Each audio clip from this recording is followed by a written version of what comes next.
श्री राम का वनवास केवल एक पारिवारिक घटना नहीं थी, बल्कि यह धर्म की स्थापना और अधर्म के नाश के लिए आवश्यक था। वनवास के दौरान ही उन्होंने रावण का वध कर लंका विजय की, जिससे धर्म की पुनः स्थापना हुई। इस तरह श्री राम का वनवास एक लीला थी, जिससे उन्होंने संसार को त्याग, कर्तव्य और मर्यादा का अनुपम उदाहरण दिया। राजा दशरथ राम को बहुत प्रेम करते थे, लेकिन वे अपने वचन के पक्के थे और वरदानों को टाल नहीं सकते थे। श्री राम भी पिता की आज्ञा और सत्य के पालन के लिए स्वेच्छा से वनवास जाने को तैयार हो गए। उनके साथ माता सीता और अनुज लक्ष्मण भी वन चले गए। अयोध्या के राजा दशरथ ने अपनी तीसरी पत्नी कैकेयी को 2 वरदान दिए थे।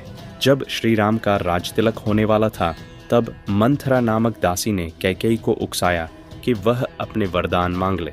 कैकेयी ने राजा दशरथ से पहला वरदान भरत को राजा बनाने और दूसरा श्री राम को 14 वर्ष के वनवास का मांगा।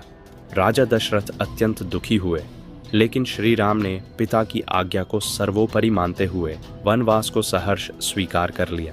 उनके साथ माता सीता और अनुज लक्ष्मण भी वनवास चले गए। और जब रावण ने माता सीता का हरण किया, तब श्री राम ने वानर सेना के साथ लंका पर आक्रमण किया। कई दिनों तक भयंकर युद्ध चला, जिसमें रावण के कई शक्तिशाली योद्धा मेघनाद, कुंभकर्ण आदि मारे गए।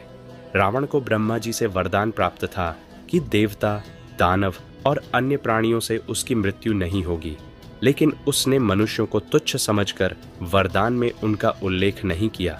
भगवान विष्णु ने श्री राम के रूप में अवतार लिया और मनुष्य के रूप में उसका वध किया। रावण की नाभि में अमृत था, जिससे वह अमर था। वध की रणनीति कई दिनों तक युद्ध के बावजूद रावण अजेय बना रहा। तब विभीषण ने श्री राम को बताया कि रावण की नाभि में अमृत स्थित है, जब तक इसे नष्ट नहीं किया जाएगा, रावण मरेगा नहीं। श्री राम का निर्णायक बाण। श्री राम ने ब्रह्मास्त्र का संधान किया और उसे रावण की नाभि पर छोड़ा।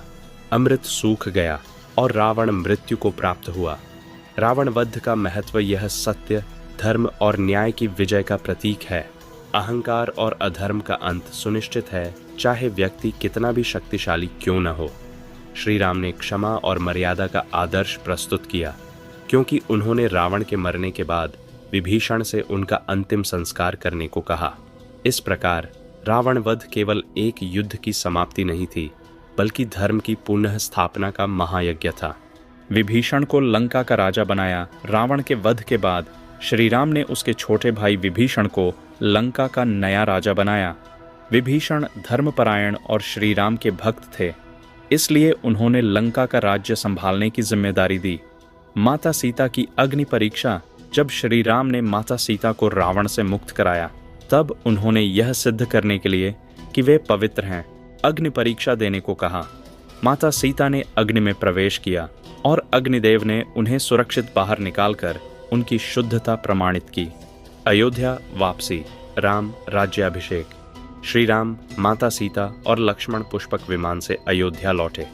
अयोध्या पहुंचने पर उन्होंने अपनी माता कौशल्या, सुमित्रा और कैकेयी का आशीर्वाद लिया। उनके आगमन पर पूरे नगर में दीप जलाए गए, जिसे आज दीपावली के रूप में मनाया जाता है। भरत ने श्री राम की चरण पादुका को राजगद्दी पर रखा था, लेकिन श्री राम के आने पर उन्होंने राज उन्हें सौंप दिया। श्री राम का राज तिलक हुआ और उन्होंने राम राज्य की स्थापना की, जो न्याय, प्रेम और धर्म का प्रतीक बना। राम राज्य की स्थापना श्री राम ने अयोध्या में आदर्श राज्य की स्थापना की, जिसमें कोई दुखी नहीं था, प्रजा सुखी थी और सत्य व न्याय का पालन होता था। यह राम राज्य के नाम से प्रसिद्ध हुआ, जिसे आज भी आदर्श शासन का प्रतीक माना जाता है। माता सीता का त्याग और अंततः राम सीता का मिलन। कुछ समय बाद प्रजा के मन में संदेह उत्पन्न हुआ, जिसके कारण श्री राम ने दुखी होकर माता सीता को वनवास दिया। वे महर्षि वाल्मीकि के आश्रम में रहने लगीं और वहां लवकुश का जन्म हुआ। बाद में जब लवकुश ने श्री राम को अपने पिता के रूप में पहचाना, तब माता सीता ने अपनी शुद्धता सिद्ध करने के लिए पृथ्वी माता से अपने भीतर समाने की प्रार्थना की और वे पृथ्वी में समा गईं। श्री राम का स्वर्ग गमन। श्री राम ने कई वर्षों तक अयोध्या पर न्यायपूर्वक शासन किया। जब उनका समय पूरा हुआ, उन्होंने सरयू नदी में जल समाधि ली और अपने लोक वैकुंठ को प्रस्थान किया।